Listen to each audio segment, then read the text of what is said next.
Elles seraient les premières causes de mortalité au monde. Les maladies cardiovasculaires qui constituent entre 40% voire 60% des causes de mortalité en Afrique. Elles touchent également une bonne partie de la population béninoise. Plus de 25% de la population béninoise souffre d'une hypertension. 3% de nos concitoyens présentent un diabète. Face donc à la menace, les spécialistes en santé cardiovasculaire ne baissent pas le bras.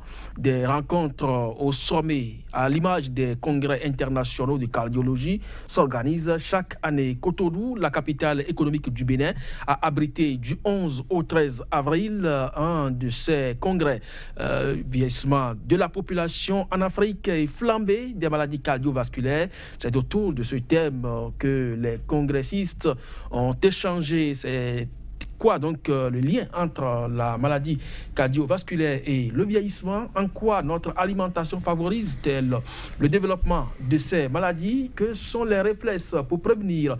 Peut-on d'ailleurs sortir donc de l'engrenage? Mesdames, Messieurs, Afrique flambée des maladies cardiovasculaires, état des lieux et solutions. C'est bien sûr autour de ce thème central que nous allons discuter avec des spécialistes. Et des spécialistes, j'en reçois deux sur ce plateau. Docteur Barnabé Salanon, bonjour. Bonjour. Merci d'être avec nous. Vous êtes cardiologue en service donc au Bénin. Merci d'être encore une fois sur ce plateau. Merci beaucoup, c'est moi. En face de vous, c'est bien sûr Dr Philippe Adjagba, cardiologue également. Merci d'être là. Bonjour.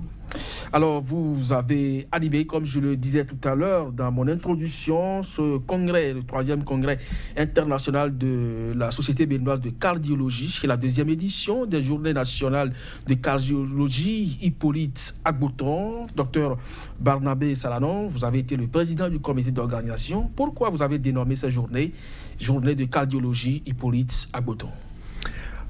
Merci beaucoup. Vous savez que dans la vie et dans toutes les entreprises humaines, il y a toujours un leader, Tout à fait. un pionnier. Et en cela, notre maître, le professeur Hippolyte Agboton, en a été un. C'est lui qui nous a formés, c'est lui qui est le père de la cardiologie béninoise. Et au lieu d'attendre des moments pas agréables pour courir aller louer ou acheter des couronnes, nous avons décidé, au niveau de la Société béninoise de cardiologie, et avec le soutien ferme du professeur Martin Rulancy, l'actuel président de la société, de célébrer notre maître pendant qu'il est encore avec nous. De lui rendre, disons, un minimum au regard de tout ce qu'il nous a donné. C'est ainsi que les journées nationales de cardiologie ont été initiées et baptisées du nom du professeur Hippolyte Agboton. La première édition a eu lieu l'année dernière, donc c'est chaque année que nous allons organiser des activités dans ce cadre-là. Merci donc à vous, docteur Salanon Barnabé. En face de vous, donc, docteur Adjagba, comme je le disais tout à l'heure, vous avez été membre du comité scientifique de ce congrès. Et alors, quels sont les grands axes autour desquels vous avez réfléchi au cours de ces 3 jours d'assises à Cotonou? Merci. Donc ce congrès, comme vous l'avez dit, avait comme thème principal vieillissement de la population et flambée des maladies cardiovasculaires en Afrique. Et nous avons discuté au cours de ces 3 jours autour d'autres sous-thèmes, notamment l'hypertension artérielle, les troubles du rythme et de la conduction. Nous avons également parlé de la prévention des maladies cardiovasculaires. Il faut noter qu'au cours de ce congrès, nous avons accueilli environ 208 participants, dont 16 participants paramédicaux et 192 médecins de toutes spécialités confondues. Nous avons accueilli au Bénin des spécialistes de la cardiologie d'Afrique, notamment de la Côte d'Ivoire, du Togo, du Burkina Faso, du Tchad, de l'Afrique centrale, notamment du Gabon et du Congo, mais également des spécialistes de renom qui sont venus de la France. Donc, au cours de ces 3 jours, nous avons analysé ces différents sous-thèmes au regard du thème principal qu'est le vieillissement de la population, avec les particularités qui sont les nôtres au niveau africain. Justement, parlons donc du niveau africain. Dr Salano, est-ce que vous pensez qu'en Afrique, ces maladies représentent vraiment une menace majeure? Moi, je ne parlerai pas de menaces. Elles sont déjà là. Elles nous ont déjà prises à la gorge. À peine sommes-nous en train de sortir du carcan des maladies transmissibles, c'est-à-dire infectieuses, liées à notre écosystème, que ces maladies dites non transmissibles nous ont envahis. Et nous devrions mettre en place des stratégies beaucoup plus hardies. Sinon, la situation risque d'être dramatiquement grave pour nos populations. Vous faites peur, docteur? Non, je suis pas. Mon rôle, c'est pas de faire peur. Mon rôle est de dire ce qui est. Les menaces ont été annoncées au niveau de l'Organisation mondiale de la santé. Les États ont été informés. Les États ont pris des engagements. Et donc, dans ce cadre, vous verrez que dans certains pays ou dans l'essentiel des pays, il y a des commissions ou comités de lutte nationale de lutte contre les maladies non transmissibles qui ont été mises en place. Un certain nombre d'éléments ont été initiés dans un cahier de charges, puisque les États se sont engagés à réduire de 25% un certain nombre de facteurs de risque liés à ces maladies non transmissibles d'ici l'horizon 2020. Et donc, des choses doivent être faites au niveau de chaque État. Je ne sais pas si ces choses sont toujours faites, mais il y a une constante, c'est qu'aujourd'hui, la première cause de mortalité dans nos pays, ce n'est pas le paludisme, ce n'est pas le sida, ce ne sont pas les accidents de la route, mais c'est bien les maladies non transmissibles, à commencer par la première d'entre eux, les maladies cardiovasculaires. Docteur Adjagba, est-ce qu'on peut avoir une idée des statistiques, ne serait-ce qu'au Bénin, sinon en Afrique de façon globale? Oui, vous les avez rappelés tantôt. L'hypertension artérielle au Bénin, c'est une personne sur 3, un peu plus de 27%. Donc, c'est le principal facteur de risque des maladies cardiovasculaires. Mais au-delà des statistiques, c'est quel est l'ancrage de ces données par rapport au thème que nous avons voulu présenter pour ce congrès. Nous avons parlé de vieillissement de la population. Oui, c'est vrai. Il y a des faits qui sont établis. Lorsque vous voyez les données statistiques d'ici à 2020, c'est que le nombre de personnes âgées de plus de 60 ans va dépasser le nombre des enfants de moins de 5 ans. C'est un problème, c'est un grand défi pour les systèmes de santé. Et entre 2015 et 2050, on estime que le nombre de personnes de plus de 60 ans va quasiment doubler, passant de 12% à 22%. Donc ça met les États qui sont les nôtres devant un gros challenge, celui de prendre en charge ces personnes âgées qui sont des personnes plus à risque de faire ces maladies cardiovasculaires. Et l'OMS nous rapporte que les personnes âgées vont vivre dans leur grande majorité, à savoir dans 80% des cas, dans les pays à faible revenu. Il va sans dire alors que les actions ADI doivent être menées afin de mettre en place un système de santé adéquat, non seulement pour la prise en charge, mais également pour la prévention de ces maladies. En dehors de l'hypertension artérielle, bien entendu, il a également les autres maladies cardiovasculaires qu'on va rencontrer chez la personne âgée. Justement, quelles sont ces autres maladies? Parce qu'on ne connaît que l'hypertension, les AVC, il y a beaucoup d'autres. C'est déjà les grands lots, l'hypertension artérielle, les accidents vasculaires cérébraux, les maladies coronariennes qui vont prendre une ampleur importante, mais également les troubles du rythme, les arythmies cardiaques, qui vont être de plus en plus importantes du fait de ce vieillissement de la population qui soit à l'origine de modifications structurelles du cœur et des vaisseaux. En dehors de ça, il y a l'insuffisance cardiaque qui est le stade ultime de toutes ces maladies cardiovasculaires dont la proportion sera de plus en plus importante. On voit bien entendu que les défis sont énormes. Et c'est en amont qu'il faudra faire le travail de prévention, d'où l'intérêt des différents thèmes retenus pour ce congrès international. Docteur Saladon, si 80% de personnes vont vivre dans des pays pauvres, ça c'est la vieillesse au niveau donc de ces populations, alors que la plupart du temps dans ces États, on sait très bien comment les gouvernants prennent au sérieux le système santé. Est-ce que vous ne craignez pas? Moi, je ne crains rien. De ma position de professionnel de la santé, je crois que c'est important et pertinent de mettre à disposition des décideurs les données pour leur permettre donc de s'organiser pour répondre aux préoccupations de leur population. Et ça paraît important parce que nous ne pouvons pas toujours continuer de jouer aux sapeurs-pompiers. Vous parlez de vous, agents de santé? Nous, professionnels, oui.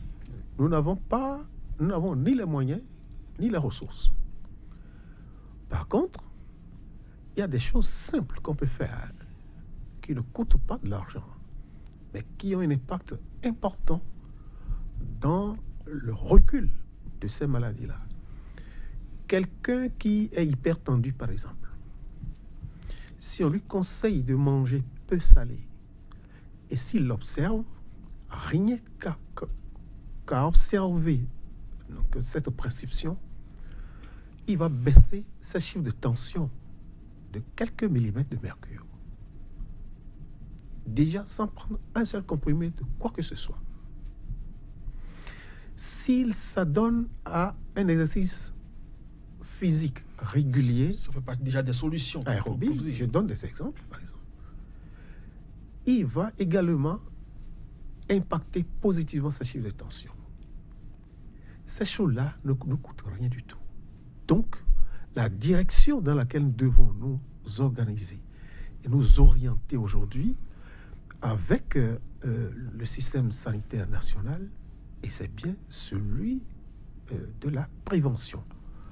Le maître mot, c'est bien celui-là. En regardant un peu ce que nous mangeons, en observant ci et ça, et ce d'ailleurs, d'autant que les 4 grandes maladies, les 4 grandes principales maladies non transmissibles, à savoir les maladies cardiovasculaires, le diabète, les cancers et les maladies respiratoires non chroniques ont en commun les 4 principaux facteurs de risque, à savoir la mauvaise alimentation avec l'absence de consommation de fruits et légumes frais, la sédentarité, l'abus de l'alcool et le tabagisme. Docteur, tout ce que vous avez énuméré, en maîtrisant sur tous les aspects de l'alimentation, tout ce que nous consommons, aujourd'hui, soit ça vient des supermarchés, on ne sait pas dans quelles conditions c'est fabriqué, c'est des produits qui ont fait des années sur le port et qui se débarquaient et que le marché nous livre. Est-ce que vous pensez que le citoyen lambda peut contrôler tout ça? Là, j'en viens. En maîtrisant les 4 principaux facteurs de risque que je viens d'énumérer, oui, il est établi qu'on réduit de plus de 80% le risque de décès lié aux 4 grandes maladies aux 4 grandes principales maladies non transmissibles que je viens d'énumérer. C'est vous dire que la solution, nous l'avons. Il suffit de nous organiser pour implémenter ça et en tirer les dividendes. Alors, répondez maintenant à ma préoccupation. Maintenant, votre préoccupation. L'autre versant donc, de l'apparition et de la flambée de ces maladies non transmissibles, et notamment cardiovasculaires, c'est ce que je peux appeler la malbouffe. Aujourd'hui, ce qui se passe est ahurissant. Vous voyez, nous produisons une qualité de riz ici qu'on appelle riz de montagne, qui est plus difficile à trouver sur le marché que le riz poli ou les brisures, délavés, blanchis par les industries qu'on trouve sur le marché. Nous tous, nous avons été à l'école et on a vu au primaire le beriberi, non? Quand vous polissez le riz, il n'en reste plus rien, il reste que l'amidon. Tout à fait. Et c'est ça qu'on mange aujourd'hui avec des essences d'origine douteuse. Donc aujourd'hui, nous devrions faire attention à ce que nous mettons dans notre bouche et faire davantage attention aux aliments transformés. Je prends l'exemple, par exemple, du pain. Le blé qui a donné la farine de blé qui vient ici est le résultat d'une agriculture intensive qui utilise beaucoup d'engrais synthétiques, beaucoup de pesticides. Quand on récolte pour conserver, ils utilisent également beaucoup de substances chimiques. Et quand on fait la farine, ils ajoutent également des produits chimiques, notamment pour faciliter la panification. On rajoute du sel. Alors, quand vous sortez d'ici, vous allez dans les pays qui produisent du blé. Lorsque vous rompez le pain, est-ce que la mie est aussi blanche que le pain que nous consommons à Cotonou? C'est non. Parce que ce sont des céréales complets. Nous devons aller dans le sens de consommer des céréales complets. Pour rester donc dans votre vision, d'abord, Dr Adiagba, quelles sont les personnes prédisposées ou à risque, je ne sais pas si c'est votre jargon, qui peuvent développer ces maladies? Oui, les maladies cardiovasculaires, comme le disait le docteur Salanon, ont en commun un certain nombre de facteurs de risque. On ne parlera pas de profil type de patient, mais on parlera des éléments qui rentrent en ligne de compte dans ce risque-là. C'est comme il a dit, c'est l'obésité. Les patients obèses ont plus de risque de développer ces maladies cardiovasculaires. Les patients sédentaires, la sédentarité, manque d'exercice physique, vont être à risque de faire les maladies cardiovasculaires. Les patients qui ont une hérédité de maladies cardiovasculaires ont plus de risque d'en faire. Et les patients qui ont des affections, notamment l'hypertension artérielle, vont être à risque de faire plus de maladies cardiovasculaires, mais aussi des patients qui vont souffrir de ce qu'on appelle les dyslipidémies, c'est-à-dire les troubles de la régulation des lipides en taux, comme le cholestérol, l'hypercholestérolémie, l'hypertriglycéridémie. Ce sont ces patients qui sont à risque de faire les maladies cardiovasculaires. Mais au-delà de ça, l'âge est également un facteur de risque puissant des maladies cardiovasculaires, d'où l'intérêt de notre thème. Justement, on va donc aborder le thème que vous avez choisi. Puisque vous avez parlé de personnes obèses, on n'attend quand même pas le vieillissement pour devenir obèse. Il y a des jeunes, des enfants même qui sont obèses. Alors, quel rapport établissez-vous alors, à partir de cet instant pour parler donc de la flambée des maladies cardiovasculaires liées donc au vieillissement de la population? Merci. Le vieillissement en lui-même est un facteur qui va prédisposer, qui va amener la survenue des maladies cardiovasculaires. Comment ça? Mais on peut bien vieillir. Donc le vieillissement du fait des modifications de la structure des vaisseaux, de la structure du cœur même, des cellules qui vont vieillir, puisque le vieillissement est un phénomène naturel d'évolution, vont conduire à ces maladies cardiovasculaires. Mais lorsqu'en plus de ce facteur de risque qu'est le vieillissement, quel est l'âge, vous associez les autres facteurs de risque, vous formez un cocktail explosif où les gens, avant l'âge attendu pour être qualifiés de vieux, vont développer à des âges prématurée a déjà précoce ces maladies cardiovasculaires. Vous parlez de l'obésité. Ainsi, vous verrez des personnes qui vont bien vieillir parce qu'en dehors, ils ont assaini, comme le disait tout à l'heure le docteur Salanon, leur environnement, leur alimentation, leur mode de vie auront un vieillissement intéressant, un bon vieillissement, alors que d'autres qui vont cumuler, en plus de l'âge, tous les autres facteurs de risque que nous venons de citer vont être à risque de faire plus de maladies cardiovasculaires. Donc, le vieillissement, on ne doit pas en avoir peur. Mais on doit vieillir bien et bien vieillir, c'est avoir une hygiène de vie, comme le docteur Salanon l'a rappelé, et se mettre loin de ces maladies cardiovasculaires, se mettre loin de ces facteurs de risque pour bien vieillir. Au lieu d'avoir une maladie cardiovasculaire à un âge précoce, on peut l'avoir à un âge tardif. Au lieu d'en avoir 4, 5, on peut en avoir juste un seul.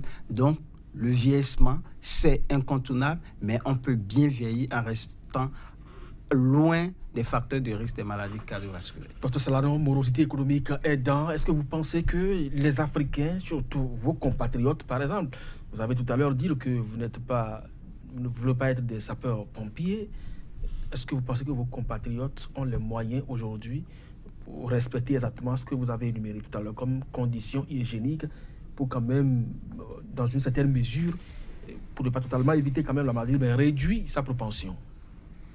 Oui, mais vous savez, hein, c'est par tradition et par habitude que nous surconsommons le sel. Et nous avons dégradé nos papilles gustatives. Alors, si mon épouse, par exemple, ou une dame quelconque, décide de mettre moins de sel dans ses repas, ça va lui coûter quoi? Il lui faut quelle ressource supplémentaire pour faire ça là? 0 franc. Si nous décidons de manger des céréales complets aujourd'hui, ça va coûter quoi? C'est plus cher. Il paraît que le riz de montagne dont vous parlez est plus cher quand même pourquoi le riz que nous produisons ici, si nous ne le polissons pas, c'est du bon riz. On le mange entier. C'est ce que je dis. Au lieu de le polir, le rendre plus joli, etc. Bon, non. Nous, on veut manger équilibré. Parce qu'il y a beaucoup de micronutriments que l'on délaisse et qui vont à la poubelle quand on polit le riz, par exemple. Ça, si on ne le fait pas, c'est autant d'énergie conservée. Ensuite, nous devons être plus regardants. Et ça, c'est de la responsabilité de la puissance publique. Les huiles alimentaires qui viennent ici, eh bien, nous devrions avoir un contrôle là-dessus. Ça se fait déjà, le contrôle. Je ne sais pas de quel contrôle vous parlez. Il y a des huiles, par exemple, qui sont importées ici et qui ne sont pas consommées dans les pays où elles sont produites. Elles sont destinées à l'industrie pharmaceutique. Et ça rentre dans la consommation locale ici. Or, ici, on la consomme. Donc, il urge de serrer les huiles, de les catégoriser et de porter l'information à la connaissance de la population pour dire, si vous achetez de l'huile d'arachide, dite huile d'arachide de Angolie, voilà ce que vous consommez. Si vous achetez l'huile de coco, voilà ce que vous consommez. Si vous achetez l'huile rouge, voilà ce que vous consommez. Et surtout, faire savoir aux populations qu'il est inutile de brûler les huiles. Quand on les brûle, elles deviennent des déchets toxiques. Vous voyez? Or, il n'est pas rare de constater que la même bonne femme qui fait des frites recycle l'huile, recycle à n'en point finir. Or, les frites absorbent l'huile ainsi brûlée et celui qui achète les frites et qui les consomme également de l'huile brûlée et s'expose aux conséquences de ces maladies et s'expose aux conséquences. Donc, ça veut dire que la maladie est là, développée d'abord. Est-ce que vous avez des centres disponibles pour les services de soins cardiologiques Docteur Adjaba. Oui, merci. Bien évidemment et heureusement que le pays dispose des centres cardiologiques qui peuvent être privés ou publics. En nombre suffisant pour contenir la population? Pas en nombre suffisant. Nous avons sur l'étendue du territoire national environ 36 médecins cardiologues qui malheureusement... Pour 11 millions de citoyens? Pour 11 millions de citoyens, qui malheureusement sont concentrés dans la ville de Cotonou et dans les grandes villes. Donc il y a encore des efforts à faire pour améliorer la couverture en ressources humaines de qualité, pour donner les informations qu'il faut, mais également prendre en charge les patients qui sont malades. Au-delà de ces ressources humaines, il y a les ressources matérielles qui ne sont pas assez. Et à l'issue de ce congrès, le mot de clôture du président de la Société béninoise de cardiologie, c'était un appel vibrant à la puissance publique pour que l'équipement des centres de cardiologie du pays soit fait afin que des réponses appropriées soient apportées pour les personnes qui sont malades. Mais il y a quand même des hôpitaux qui sont équipés et qui ne sont pas peut-être exploités. Il y a l'hôpital des instructions des armées, par exemple. Vous aurez des appareils bien performants là-bas, mais il paraît que ça ne fonctionne pas. Oui, ça, c'est des questions de dysfonctionnement. Ça ne manque pas. Et je crois que les personnes indiquées ont reçu le message du président de la Société béninoise de cardiologie et les ressources qui sont disponibles seront mises à la disposition des professionnels que nous sommes afin que nous puissions faire le travail. Et comme les outils nous ont été donnés au cours de ce congrès pour que les populations puissent en bénéficier. Je reste avec vous. Vous avez énuméré tout à l'heure au cours donc, de vos congrès, beaucoup de sous-thèmes ont été développés, entre autres la pratique du sport. Ça a quel rapport avec la prévention dans le cadre de ces maladies cardiovasculaires? Merci. Et le docteur Salano disait tantôt que l'un des facteurs de risque des maladies cardiovasculaires, c'est la sédentarité, c'est le manque d'exercice physique. Au-delà même de la pratique du sport, c'est les activités physiques régulière qui doit permettre d'améliorer la santé cardiovasculaire en général. Et on n'a pas besoin, comme il le dit souvent, de grandes choses pour marcher. La marche quotidienne régulière de 30 minutes par jour, au-delà de l'activité sportive, est un élément important qui maintient une santé cardiovasculaire adéquate. L'exercice physique, en réduisant le stress, en réduisant la fréquence cardiaque au repos, en améliorant la souplesse des artères, représente autant de choses qui permettent d'améliorer la santé cardiovasculaire. Donc, c'est un élément important. Et en marge des activités de ce congrès, nous avons réalisé des activités en direction des populations et la pratique du sport, la pratique de l'activité physique était l'un des éléments d'échange avec les populations au cours de ces activités grand public. Docteur Saladon, il n'est pas rare de constater la plupart du temps que des joueurs africains rendent l'âme sur le terrain. Mais pourtant, ils sont en train de pratiquer l'activité sportive.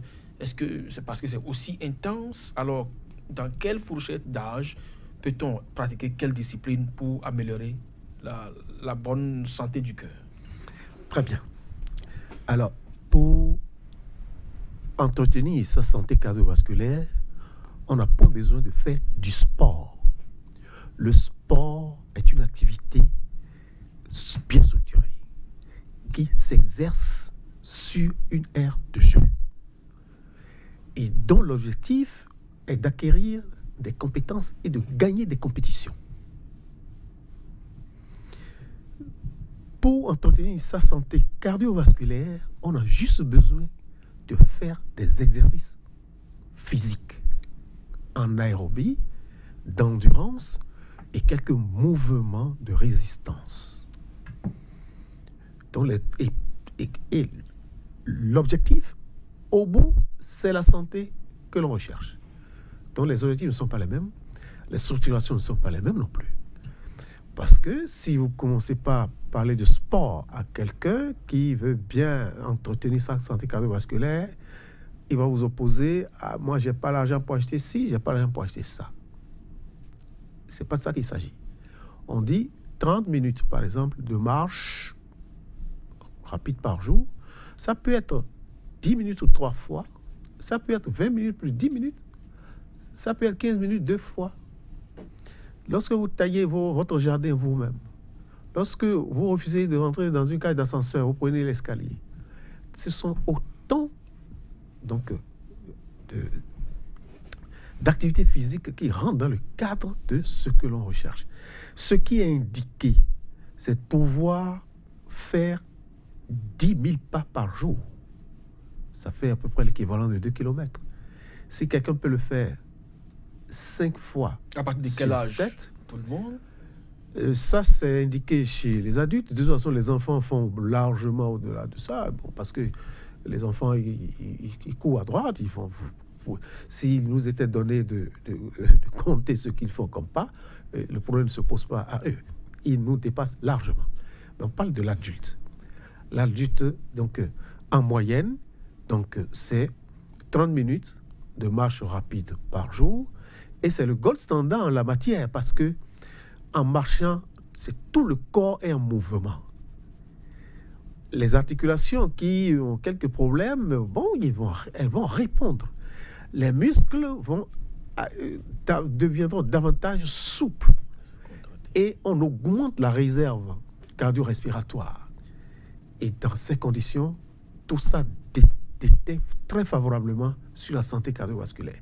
Alors je disais donc c'est 30 minutes par jour, 5 jours sur 7, ou au minimum 3 jours par semaine. Mais c'est la régularité de la pratique qui nous donne le bénéfice attendu. Non, il ne suffit pas de le faire lundi, mercredi, vendredi, par exemple, cette semaine, et l'autre semaine, le faire mardi, jeudi. Ou non, ou ne pas le faire. Donc, ou bien on fait ça, bon, ce week-end-ci, je vais à un enterrement, donc je ne le fais pas. Ou bien, bon, je vais le faire le dimanche, je le fais une fois par quinzaine. Non, les sports de week-end, ceux qui le font, les activités physiques, ceux qui les pratiquent les week-ends, le font peut-être par acquis de conscience. Mais c'est pour ça qu'il faut apporter davantage d'informations pour dire non, on n'a pas besoin de se rendre au stade de l'amitié pour faire son exercice physique. Si vous avez une maison assez grande, vous pouvez faire le tour, certaines fois, le tour de votre maison.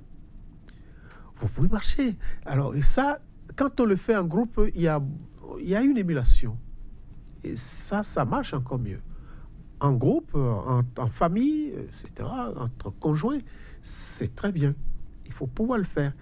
Et ça, quand ça rentre dans nos habitudes, eh bien, on ne peut plus s'en passer. On le fait et on en tire pleinement les bénéfices. C'est extrêmement important.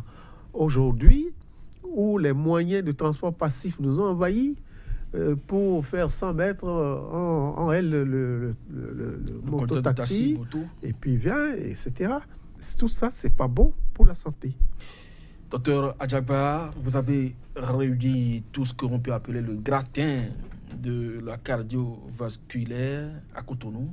Ils sont venus de la Côte d'Ivoire, du Togo, du Niger, du Tchad, le Congo, le Gabon, Tunisie et aussi de la France. Cela voudra dire que la problématique, elle est partagée. Absolument, c'est une problématique mondiale. On a rappelé les statistiques tout à l'heure. C'est 60% des cours de décès. Ce n'est pas seulement dans les pays du Nord. Et tout à l'heure, on disait qu'il y a ce qu'on appelle une transition. On est en plein dans la transition épidémiologique où les maladies non transmissibles sont en train de prendre le pas sur les maladies transmissibles. Donc, c'est une problématique mondiale, une problématique globale, mais également une problématique qui est la nôtre dans notre sous-région parce que nous avons des particularités. Justement. Nous sommes des pays à faible revenu et nous devons insister sur la prévention. Parce que nous n'avons pas les ressources qu'il faut pour prendre en charge ces pathologies qui sont des pathologies très coûteuses pour l'individu, les services de santé, mais également pour la nation. Mais vous, en tant que spécialiste de la question, est-ce que quand vous écoutez vos pairs de l'Afrique centrale, par exemple, ou des autres pays de l'Afrique de l'Ouest, est-ce que vous sentez que vous avez les mêmes difficultés sur le terrain en termes de ressources, en termes de plateau technique? Oui, on dirait que c'est des sœurs jumelles. Nous sommes dans des conditions quasi identiques. Il y en a un peu mieux ailleurs, mais les problématiques sont les mêmes. Mais au-delà de ces questions, c'est les mêmes situations. Nous avons les mêmes profils de risque de patients, des patients qui vont consulter tardivement, des patients qui ne seront pas diagnostiqués, sur 10 personnes hypertendues, vous avez 7 qui ne se connaissent pas hypertendues. C'est la même problématique. C'est des patients à faible revenu qui n'auront pas les ressources de santé, des ressources qu'il faut pour se prendre en charge, pour acheter des médicaments. C'est des maladies chroniques.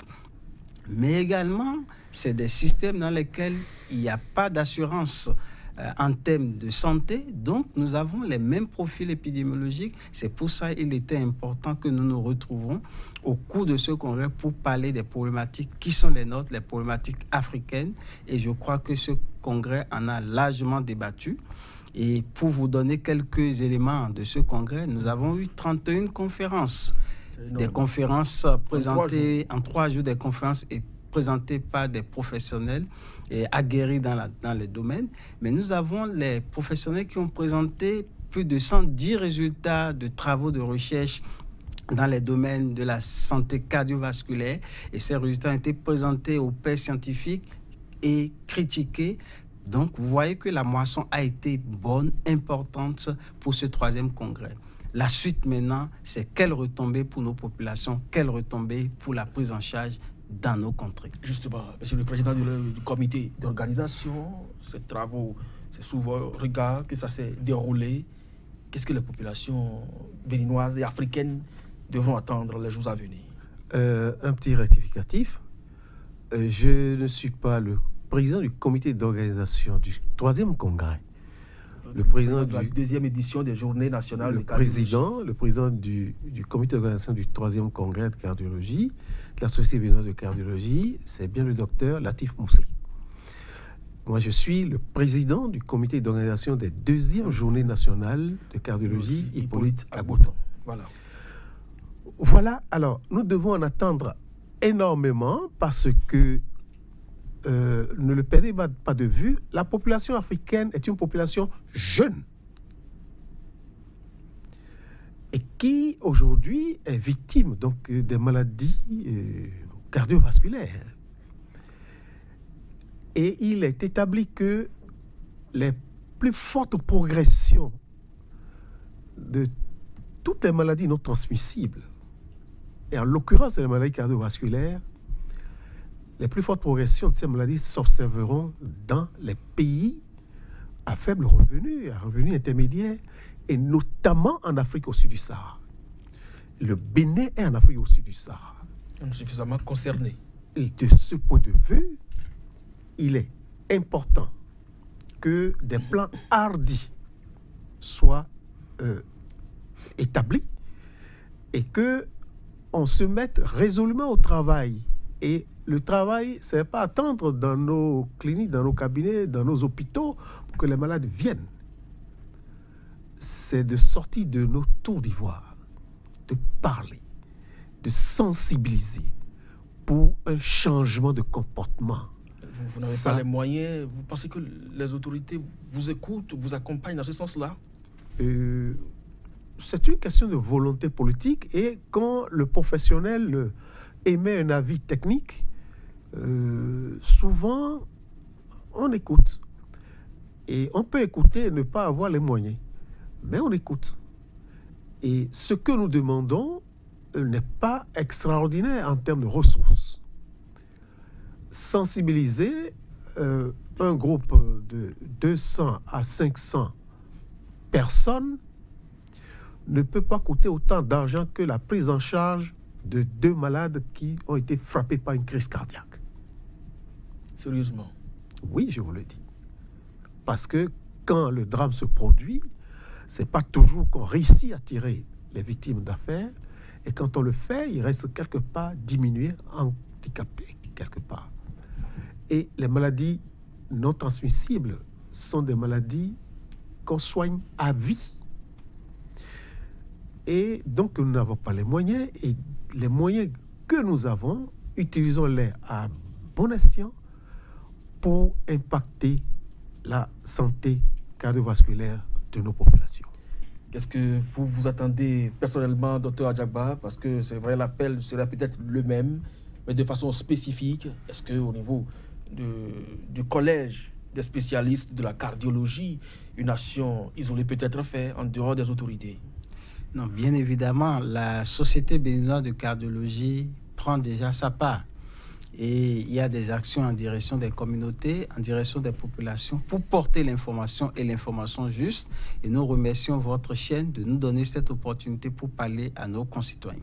Mais au-delà de ça, la Société béninoise de cardiologie a émis le vœu que la couverture en matière de professionnels de la santé soit élargie et qu'il y ait plus de cardiologues disponibles et que les formations sanitaires aient les ressources nécessaires pour pouvoir mener à bien la lutte contre les maladies cardiovasculaires, mais surtout pour la prise en charge des patients qui sont malades, parce qu'à côté de la prévention, la prise en charge est un volet essentiel à ne pas négliger. Docteur Saladon va bientôt sortir donc de cette émission. Quel est votre vœu le plus cher que jusque-là vous n'avez pas encore partagé avec nos téléspectateurs? Mon vœu le plus cher est que notre État puisse utiliser judicieusement ces ressources rares et de très grande qualité qui ont été formées. Je vais parler des cardiologues. Nous sommes en ce moment une quarantaine sur le territoire, mais agglutinés pour la plupart dans Cotonou et banlieue. La dernière fois que le gouvernement a recruté des médecins, c'est 2 postes de cardiologues qui ont été ouverts. Or, les problèmes de santé d'aujourd'hui et de demain sont les problèmes des maladies cardiovasculaires à régler, à résoudre. Et nous ne pouvons pas avoir ces ressources et les laisser siphonner par d'autres pays. C'est ce qui arrive. Parce qu'on ne peut pas faire quand même 14 années d'études supérieures et se retrouver à ne pas pouvoir se prendre en charge. Alors, donc, il y a des pays qui les siphonnent. Or, nous avons ces ressources-là. La première ressource pour une nation, c'est les ressources humaines. Et quand on les a, il faut les occuper. Ne serait-ce qu'un cardiologue dans chaque hôpital départemental, par exemple, pour commencer. Puis après, les étendre donc, aux hôpitaux de zone. C'est important. Aujourd'hui, on ne peut pas échapper. Si on ne fait rien, la situation ira se dégradant. Or, je le répète, la population béninoise, comme la population africaine, est une population jeune. Merci donc à vous, Dr Barnabé Saladon. Vous êtes, je le rappelle, le président de la 2e édition des Journées nationales de cardiologie Hippolyte Agboton. Dr Adjagba, votre mot de la fin pour conclure cette émission. Oui, mon mot de fin ira dans le sens de ce thème que nous avons choisi. Le vieillissement n'est pas une fatalité, mais on peut bien vieillir en respectant des hygiènes de vie. Cela mettra loin de nous les maladies cardiovasculaires qui, à coup sûr, ont un impact important sur la santé cardiovasculaire, mais également sur les ressources limitées de nos États. Mesdames, Messieurs, ce sera donc sur ces mots de Dr Philippe Adjagba, cardiologue, membre du comité scientifique du congrès de Cotonou, que nous allons donc mettre un terme à cette émission qui a parlé donc des maladies cardiovasculaires qui connaissent une certaine flambée du fait du vieillissement de la population africaine. Et les données, vous les avez donc eues avec les spécialistes que nous avons reçus sur ce plateau à chacun et à tous. C'était votre émission Ici et Ailleurs, consacrée donc à la santé. Merci et à très bientôt.